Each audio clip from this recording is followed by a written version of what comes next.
গত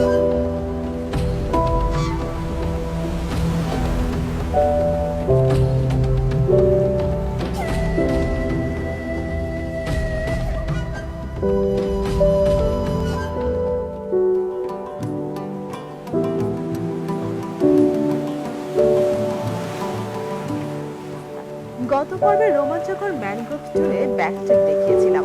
আমাদের সেই ট্যুর কিন্তু এখনো শেষ হয়নি। ম্যানগ্রোভ ট্যুরে আমাদের এবারের গন্তব্য হলো ঈগল ফিডিং স্পট।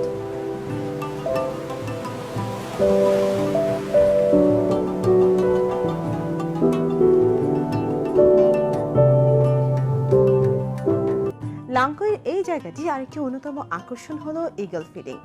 গত 40 বছরে এখানে গড়ে উঠেছে অসংখ্য ঈগলের আবাসভূমি।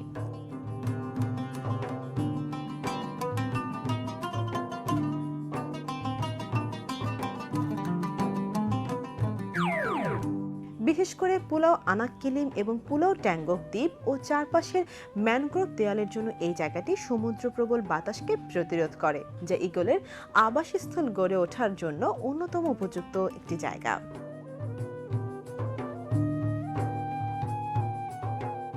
এখানে আপনি সাধারণত যে ধরনের ঈগল দেখতে পাবেন তার মধ্যে white bellied fish eagle, Brahminy kite and the gigantic sea eagles অন্যতম।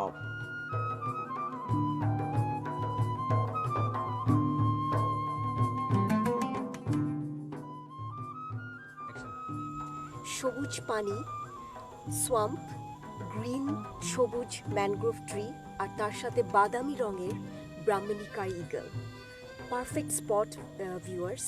এখানে আপনি দেখছেন যে সব ব্রাউন কালারের ব্রাহ্মণী কাই ঈগলগুলো খাবার দেওয়ার সাথে সাথে ছুটে আসছে খাবার নেওয়ার জন্য। চমৎকার ল্যাঙ্কাভির ডিফারেন্ট সবুজ ভিউ, দ্য গ্রিন ল্যান্ডস্কেপ।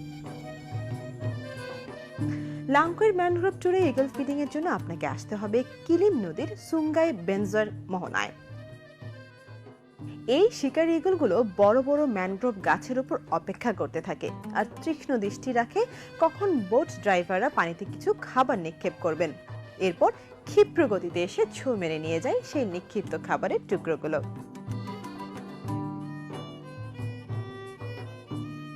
বছরের শেষ চতুর্থাংশ অর্থাৎ মার্চ পর্যন্ত এখানে ঈগল ফিডিং এর ব্যবস্থাটি বন্ধ থাকে, কারণ এই সময়টা হচ্ছে ঈগলদের breeding period.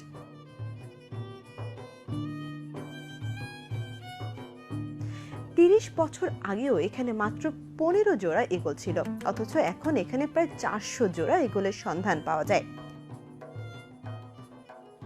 Viewers, Kilim Geo Forest Park. আমার পেছনে পাহাড়ের উপরে লম্বা করে sign Kilim Geo Forest Park, আর আমার বাঁ পাশে আপনারা দেখতে পাচ্ছেন ওই যে দূরে থাইল্যান্ডের বর্ডার। এক পাশে পাহাড়, আরেক পাশে থাইল্যান্ড।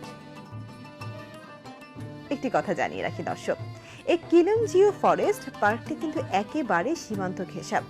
ঈগল ফিডিং এর পর আপনার বোটটি কিলিম নদীকে অতিক্রম করে দি হোল ইন দ্য ওয়াল এর কাছে এসে পৌঁছবে এবং আন্দামান সাগরের ভেতর দিয়ে বয়ে চলবে।